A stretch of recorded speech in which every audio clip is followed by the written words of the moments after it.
Hidden leaf academy, যা একসময় hidden leaf village এর ট্রেনিং সেন্টার বা প্রশিক্ষণ কেন্দ্র ছিল। আজ এখানে নিনজুৎসুর পাশাপাশি সাধারণ পাঠ্যক্রমও পড়ানো হয়। বরুতো একাডেমিতে প্রবেশ করে এবং বলে, এটাই হবে সেই জায়গা যেখানে আমি বড় কিছু করে দেখাবো।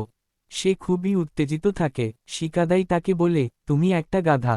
তুমি তো সবেমাত্র 2 সপ্তাহের সাসপেনশন পেয়েছিলে, আর এখন একাডেমিতে সবাই তোমার ব্যাপারেই কথা বলছে। তখন বরুতো বলে, লোকদের বলতে দাও, যা হওয়ার হয়ে গেছে। অন্যদিকে জানালা দিয়ে ইনোজিন বরুতোকে দেখছিল।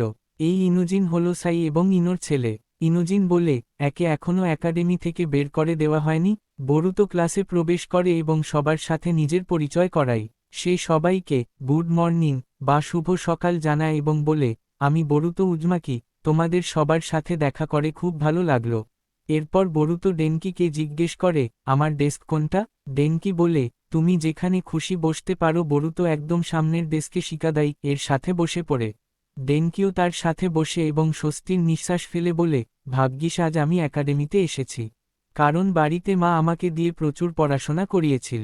পেছনে থেকে কিছু বাচ্চার আওয়াজ আসে, তারা বলাবলি করছে, বরুতো যা করেছে, তার জন্য তাকে একাডেমি থেকে বের করে দেওয়া হলো না কেন? ট্রেনটা যদি অন্য কোথাও গিয়ে পড়ত, তাহলে অনেক বড় ক্ষতি হতে পারত। অন্য একজন ছাত্র বলে, তোমার কি মনে হয় না এই ব্যাপারটা ধামাচাপা দেওয়া হয়েছে? আরেকজন বলে, চুপ করো, বরুতো আবার শুনে না ফেলে। কিন্তু বরুতো এসব কথাই শুনছিল। শিকাদাই বলে, এদের কথা কানে নিও না।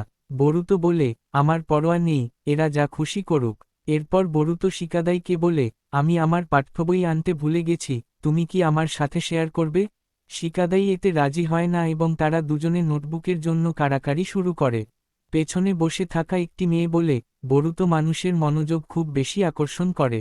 তার সাথে বসে থাকা চোজো বলে, সেটা এই কারণে যে সে হোকাগের পাথরের মূর্তির সাথে যা স্টান্ট করেছিল।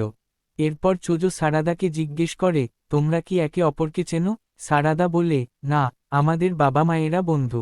চোজো বলে, তোমার মানে ছোটবেলার বন্ধু? সারাদা খুব বিরক্ত হয়ে বলে, আমি তো খুব কমই ওকে চিনি। সত্যি বলতে, আমি ওর সাথে দূর দূরান্ত পর্যন্ত কোনো সম্পর্কই রাখতে চাই না। চোজো বলে, আমিও তাই, কিন্তু ওর বাবা খুবই কুল। পাশে বসে থাকা ক্লাস র্যাপ বলে, ও আচ্ছা, লর্ড সেভেন্থ। তখন ইনুজিন সামনে আসে এবং বলে, ও তো হোকাগের দয়ায় বেড়ে ওঠা ছেলে। সে কথাটা একটু জোরেই বলে, যাতে পুরো ক্লাস শুনতে পায়। তার কথা শুনে ক্লাস র্যাপ সবচেয়ে বেশি অবাক হয়। এরপর ইনুজিন বলে, সরি, আমি কথাটা একটু জোরে বলে ফেলেছি। শিকাদাই তাকে বলে, তোমার এমনটা করা উচিত হয়নি। তখন ইনুজিন বলে, যদি তোমার খারাপ লেগে থাকে তবে সরি, কিন্তু আমি সেটাই বলছি যা সবাই ভাবছে। যদি অন্য কোনো ছেলে ট্রেনটাকে লাইনচ্যুত করত, তাহলে নিশ্চিত সে জেলে যেত। শিকাদাই তাকে বোঝায় এবং বলে, তুমি জানো ব্যাপারটা আসলে তেমন ছিল না। এরপর ইনুজিন বরুতোর হালচাল জিজ্ঞেস করে এবং বরুতো তার জবাব দেয়। তখন ডেনকি জিজ্ঞেস করে, তোমরা কি আগে থেকেই বন্ধু? শিকাদাই বলে, আমাদের বাবা মায়েরা বন্ধু। এরপর শিকাদাই ইনুজিনকে বলে, আমি তোমাকে বুঝতে পারি না। আমি জানি তুমি সবসময় এমনই, কোনো কিছু না ভেবেই বলতে থাকো। ইনুজিন বলে, আমি তো কোনো সমস্যা তৈরি করছি না। তখন বরুতো বলে, আমাদের বাবা মায়েরা বন্ধু কি না তাতে আমার কিছু যায় আসে না। আমরা তো বন্ধু, তাই না? এই বলে সে ইনুজিনের দিকে হাত বাড়িয়ে দেয়। ইনুজিন বরুতোর হাত সরিয়ে দেয় এবং বলে, তুমি এই যোগ্য নও যে আমি তোমাকে বিশ্বাস করতে পারি। তখন পেছনে থেকে ক্লাস র্যাপ বলে, আমরা সবাই একই ক্লাসে পড়ি, আমার মনে হয় আমাদের একে অপরকে বোঝা উচিত। ঠিক তখনই সেন্সেই ক্লাসে প্রবেশ করেন। তিনি হলেন শিনো সেন্সেই। পরের দৃশ্যে দেখা যায় শিনো সবার পরীক্ষা নিচ্ছেন এবং বরুতো এতে খুব ভালো পারফর্ম করে। ডেনকি বরুতোর কাছে আসে এবং বলে, তুমি খুব ভালো করেছ। স্কিল টেস্টে তুমি দ্বিতীয় হয়েছ। বরুতো খুব অবাক হয়ে বলে, আমি কেন প্রথম হলাম না? ডেনকি বরুতোকে নিজের ল্যাপটপে ছাত্রদের তালিকা দেখায়। যে সবার উপরে ছিল তার নাম ইওয়াবে। বরুতো জিজ্ঞেস করে, এই ইওয়াবে কোথায়? ডেনকি বলে, সে এখানে নেই। সে বলছিল, আমাদের মতো আনাড়িদের সাথে ঘুরতে তার পছন্দ না। বরুতো এটা শুনে খুব কৌতূহলী হয়। কিছুক্ষণ পর বরুতো তার বন্ধুদের নিয়ে ক্লাসে ঢোকে। দেখে সামনের বাচ্চারা ভয় আছে। বরুতো তাদের কাছে যায় এবং বলে, আমার খিদে পেয়েছে, চলো একসাথে কিছু খাই। তাদের মধ্যে একজন বলে, না, আমরা এখান থেকে যাচ্ছি। আরেকজন বলে, তোমারও এখান থেকে চলে যাওয়া উচিত। এই বলে সব ছাত্ররা সেখান থেকে চলে যায়। তারা চলে যাওয়ার পর পেছনে থেকে রাগী স্বরে কারো আওয়াজ আসে, তোমরা সবাইও এখান থেকে চলে যাও। দেখতে পাচ্ছ না আমি এই ক্লাসরুমে আছি? বরুতো জিজ্ঞেস করে। একে? ডেনকি বলে, এটাই ইওয়াবে। শিকাদাই বলে, ইওয়াবে একজন রিপিটার, যে ফেল করে ক্লাসে থেকে গেছে, এবং সে গ্র্যাজুয়েশন পরীক্ষায় দুবার ফেল করেছে। তখন বরুতো ইওয়াবেকে বলে, তার মানে তুমি আমাদের সিনিয়র? তোমার সাথে দেখা করে খুব ভালো লাগলো। ইওয়াবে তাকে বলে, আমি তোমার বন্ধু হতে চাই না, হোকাগের বাচ্চা। এটা শুনে বরুতোর খুব রাগ হয় এবং বলে, সাবধানে কথা বলো। আমি কার ছেলে তাতে আমার কিছু যায় আসে না। ইওয়াবে উঠে তার দিকে আসে, বরুতোর কলার ধরে এবং বলে, আমি তোমার মতো ছেলেদের আমার আশেপাশেও ঘেঁষতে দিই না। ততক্ষণে বাকি ছাত্ররাও ক্লাসে ঢোকে এবং তাদের দেখতে থাকে। ইওয়াবে বরুতোকে বলে, তোমার মনে হয় তুমি খুব স্পেশাল? যাও নিজের বাবার ছায়ায় গিয়ে লুকাও। বরুতো রেগে গিয়ে কিছু করতে যায়, কিন্তু ইওয়াবে তাকে ধাক্কা দিয়ে ফেলে দেয় এবং বলে, তুমি তো আমার মনোযোগ পাওয়ারও যোগ্য নও। তখন ডেনকি দৌড়ে বরুতোর কাছে আসে। ইওয়াবে বলে, তোমার যদি কোনো সমস্যা থাকে তবে আসো। বরুতো তার দিকে যেতে চাইলে ডেনকি তাকে ধরে ফেলে। ডেনকি বলে, আমি তোমার জায়গায় হলে এমন করতাম না। আমি শুনেছি ইওয়াবের নিনজুৎসু খুবই চমৎকার। বরুতো বলে, যদি তাই হয়, তবে সে ফেল করে কেন? ডেনকি বলে, সেটা আমি জানি না, তবে আমার মনে হয় তোমার ওকে পরীক্ষা করা উচিত না। ইওয়াবে বলে, আমার কথা শোনো, শক্তিই হলো একমাত্র জিনিস যা একজন নিনজার প্রয়োজন। আর তোমার মতো লোক যারা শুধু পড়তে থাকে, তাদের কোনো লাভ হবে না। কারণ লর্ড হোকাগে সবচেয়ে শক্তিশালী, আর যতক্ষণ একজন নিনজা শক্তিশালী, সে সবকিছু করতে পারে। পেছনে থেকে কিছু ছেলে বলে, এর ভাষণ আবার শুরু হয়ে গেছে। ডেনকি ইওয়াবেকে বলে, সপ্তম হোকাগে তার নিনজুৎসু মানুষের উপকারের জন্য ব্যবহার করেছেন। ইওয়াবে ডেনকিকে ধমক দিয়ে থামিয়ে দেয় এবং বলে, দুর্বলরা কোনো সুযোগ পায় না। 10 বছর আগে আমাদের লোকেরা যুদ্ধ করছিল এবং লর্ড হোকাগে তখন ফ্রন্ট লাইনের নিনজা ছিলেন।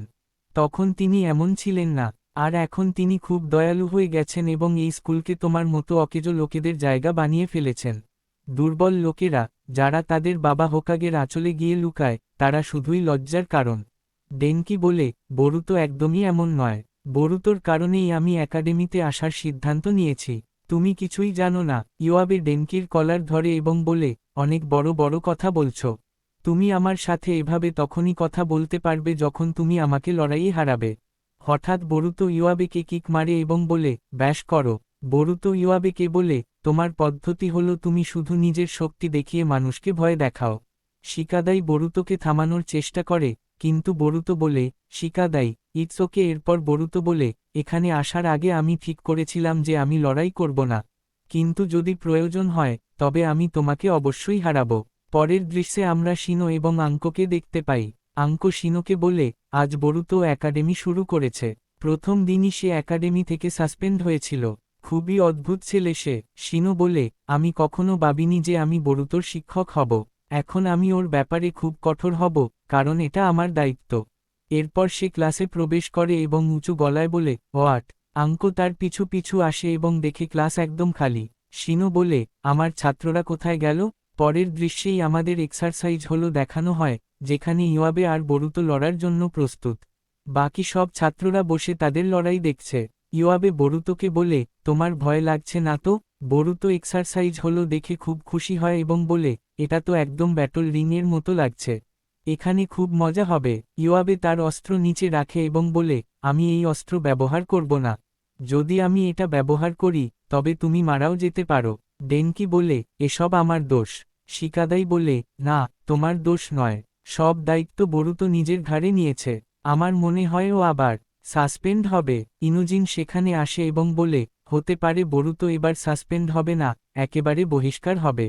চলো অন্তত জানা তো গেল যে বরুতো ভীতু নয়, সে শুধু একটা গাধা। লড়াই শুরু হয়। ইওয়াবে শুরিকেন ছুঁড়ে মারে, বরুতো সেটা এড়িয়ে যায়। বরুতো ইওয়াবের দিকে এগিয়ে গিয়ে পাঞ্চ মারে, ইওয়াবে সেটা আটকে দেয়। দ্বিতীয় পাঞ্চ মারলে ইওয়াবে তাকে ধাক্কা দিয়ে পেছনে ফেলে দেয়। বরুতো আবার তার দিকে আসে, শুরিকেন দিয়ে আক্রমণ করে। ইওয়াবে সরে যায়, কিন্তু সেই সুযোগে বরুতো তার পেছনে পৌঁছে যায়। ইওয়াবে বলে, এ তো খুবই ফাস্ট। বরুতো তাকে কিক মারে, কিন্তু ইওয়াবে তার পা ধরে ফেলে। বরুতো আবার পাঞ্চ মারলে সে সরে যায়। আবার বরুতো কিক মারলে সে আবারও সরে যায় এবং বলে, এই পদ্ধতি কাজে আসবে না। এরপর সে বরুতোকে ছুঁড়ে মারে। বরুতো গিয়ে পিলারের সাথে ধাক্কা খায়। ইওয়াবে বলে, ব্যাস, তোমার কি এটুকুই দম ছিল? বরুতো উঠে দাঁড়ায় এবং বলে, ইস, ও আমার কাপড় নোংরা করে দিল। এরপর সারাদাকে দেখানো হয় তার হাত কাঁপছিল। চোজো সেটা দেখে বলে, আমার মনে হয়েছিল তোমার এতে কোনো আগ্রহ নেই। সারাদা বলে, আমার নেই। চোজো বলে, দেখে তো তা মনে হচ্ছে না। সারাদা বলে, এটা তোমার ভুল ধারণা। চোজো বলে, বরুতো খুব বিপদে আছে, ও ওই ছেলেটাকে হারাতে পারবে না। বরুতো শুরিকেন মারে, ইওয়াবে কুনাই দিয়ে তা আটকে দেয়। বরুতো দৌড়ে পাথরের পেছনে লুকায়। যে পাথরের পেছনে সে লুকায়, অন্য পাথরের আড়াল থেকে সে সারপ্রাইজ অ্যাটাক বা অতর্কিত আক্রমণ করে। ইওয়াবে সেই আক্রমণও আটকে দেয়। বরুতো তার কাছে গেলে ইওয়াবে তাকে আবার ধাক্কা দিয়ে ফেলে দেয়। ইওয়াবে লাফ দিয়ে তাকে কিক মারে, কিন্তু দেখা যায় সেটা একটা ক্লোন ছিল। ইওয়াবে বরুতোর ক্লোন দেখে খুব অবাক হয়। বরুতো পেছনে থেকে হামলা করে এবং তার মুখে কিক মারে। ইওয়াবে সাবস্টিটিউশন জুৎসু ব্যবহার করে সেখান থেকে বেঁচে যায় এবং লুকিয়ে পড়ে। বরুতো তাকে খুঁজতে থাকে। একটা ক্লোন পাথরের কাছে যায়, যেখানে ইওয়াবে লুকিয়ে ছিল। ইওয়াবে বেরিয়ে এসে সেই ক্লোনটাকে শেষ করে দেয়। বরুতো তার সাবস্টিটিউশন জুৎসুরও প্রশংসা করে, আর ইওয়াবে তার ক্লোন এবং চক্রের প্রশংসা করে। ডেনকি তাদের কথা শুনছিল, কিন্তু সে জানত না চক্র কি। সে ল্যাপটপে সার্চ করে এবং জানতে পারে, চক্র হলো এক ধরনের এনার্জি বা শক্তি, যা সবার মধ্যে সমান থাকে না। এটি শরীরের কোষে উৎপন্ন হয়। শিকাদাই বলে, হ্যাঁ, নিনজুৎসুতে দক্ষ হওয়ার জন্য চক্র নিয়ন্ত্রণ করা হলো প্রথম ধাপ। ইতোমধ্যে বরুতো আরও শ্যাডো ক্লোন তৈরি করে। ইওয়াবে বলে, যত খুশি ক্লোন বানাও, আমি সবগুলোকে হারিয়ে দেব। বরুতো ক্লোনদের নিয়ে তার দিকে দৌড়ায়। ইওয়াবে নিচ থেকে আক্রমণ করে ক্লোনদের হারিয়ে দেয়। একজনকে ধরে আরেকজনের ওপর ছুঁড়ে মারে এবং বলে, নিজের ক্লোন নষ্ট করো না, তোমার এনার্জি শেষ হয়ে গেছে। বরুতো উঠে দাঁড়ায় এবং বলে, শাট আপ, এবং আবারও ক্লোন তৈরি করে। ইওয়াবে তখন স্মোক বম্ব ধোয়ার বোমা মারে। এই সময়ে ডেনকি ল্যাপটপে ইওয়াবের রেকর্ড চেক করে এবং জানায় যে, ইওয়াবে গত বছর নিনজুৎসুতে টপ স্টুডেন্ট ছিল, কিন্তু পড়াশোনার অন্যান্য বিষয় বা কোর্সে সে খুবই দুর্বল ছিল। শিকাদাই বলে, একাডেমি তো ওকে আগেই গ্র্যাজুয়েট করে দিতে পারত। বরুতো ধোয়ার মধ্যে ইওয়াবেকে দেখে এবং নিজের ক্লোনকে তার দিকে পাঠায়। ইওয়াবে তাকে হারিয়ে দেয়। এরপর বরুতো আরও দুটি ক্লোন পাঠায়, ইওয়াবে তাদেরও হারিয়ে দেয়। ইওয়াবে বলে, তুমি কি এত তাড়াতাড়ি ক্লান্ত হয়ে গেলে? তোমাকে হারানো তো খুব সহজ ছিল। বরুতোর ক্লোনরা ক্লান্ত হয়ে পড়েছিল।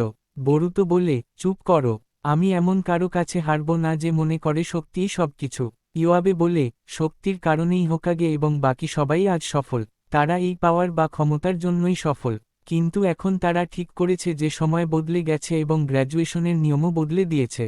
যদি সবকিছু আগের মতো থাকত, তবে আমি আগেই গ্র্যাজুয়েট হয়ে যেতাম এবং নিনজা হয়ে যেতাম। এখন যখন সময় বদলেছে, আমাকে এমন সব জিনিস পড়তে হচ্ছে যার সাথে নিনজুৎসুরও কোনো সম্পর্ক নেই। আর এগুলো না পারায় আমি এখানে আটকে আছি। বরুতো বলে, আমার মনে হয় তুমি পড়াশোনায় কাঁচা। ইওয়াবে একটু লজ্জিত হয়। তখন বরুতো বলে, এর মানে হলো তুমি ভুল মানুষের ওপর নিজের রাগ ঝাড়ছ। যদি সত্যিই নিনজা হতে চাও, তবে তোমাকে বারবার চেষ্টা করতে হবে। কতবার ফেল করেছ তাতে কিছু যায় আসে না। বরুতো তার ওপর হামলা করতে যায় এবং বলে, তুমি সময়কে দোষ দাও, ক্লাস ফাঁকি দাও, আর ভাব দেখাও যেন পুরো দুনিয়া তোমার বিরুদ্ধে। ঠিক তখনই বরুতো তাকে পেছনে থেকে ঝাপটে ধরে এবং বলে, তুমি খুবই আনকুল। ইওয়াবে বলে, তুমি আমাকে আনকুল বলছো? বরুতো বলে, এমনটা কখনোই হবে না যে আমি তোমার কাছে হারব। ইওয়াবে একটি চাদর ব্যবহার করে সেখান থেকে গায়েব হয়ে যায়। বরুতো এবং তার ক্লোনরা তাকে খুঁজতে থাকে। ইওয়াবে আওয়াজ দেয় এবং বরুতো দেখে সে পিলারের ওপরে আছে। ইওয়াবে বলে, ক্লোন জুৎসুর কোনো লাভ নেই যখন আমি আসলটাকে ধরে ফেলব। সে শুরিকেন ছুঁড়ে মারে, বরুতো তা আটকায়, কিন্তু একটা শুরিকেন তার গায়ে লেগে যায়। ইওয়াবে দৌড়ে তার দিকে আসে এবং ভাবে এটাই আসল বরুতো। সে আক্রমণ করতে গেলে বরুতো সেই ক্লোনটা রিলিজ করে দেয়। তারপর বলে, আমার ক্লোনরাও সাবস্টিটিউট হতে পারে, এবং পেছনে থেকে 3টি ক্লোন নিয়ে আক্রমণ করে। সে পাঞ্চ মারে, কিক মারে এবং ইওয়াবে সেখানে পড়ে যায়। সবাই দেখে খুব খুশি হয়। বরুতো বলে, তোমার কাঁধে অনেক বোঝা আছে, কিন্তু এই বোঝা সবার কাঁধেই আছে। তবুও সবাই এখানে আসে, আর তুমি তাদের রাস্তায় বাধা হয়ে দাঁড়াও। ইওয়াবে এটা শুনে রেগে যায় এবং চিৎকার করতে থাকে। সে লাফ দিয়ে নিজের অস্ত্রের দিকে যায় এবং অস্ত্রটি তুলে আর্ট স্টাইল জুৎসু ব্যবহার করে।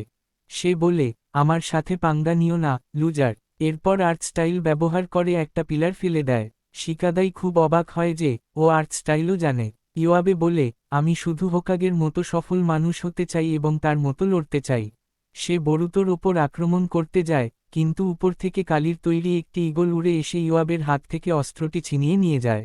শিকাদাই দেখে বুঝতে পারে এটা ইনোজিন করেছে। ইওয়াবে ইনোজিনকে বলে, আমার ব্যাপার থেকে দূরে থাকো তুমি। ইনোজিন বলে, এতে ভুল কি? তুমিই তো বলেছিলে তুমি অস্ত্র ব্যবহার করবে না। এটাকে তুমি ফেয়ার ফাইট, ন্যায্য লড়াই কিভাবে বলবে যদি তুমি নিজেই নিয়ম ভাঙো?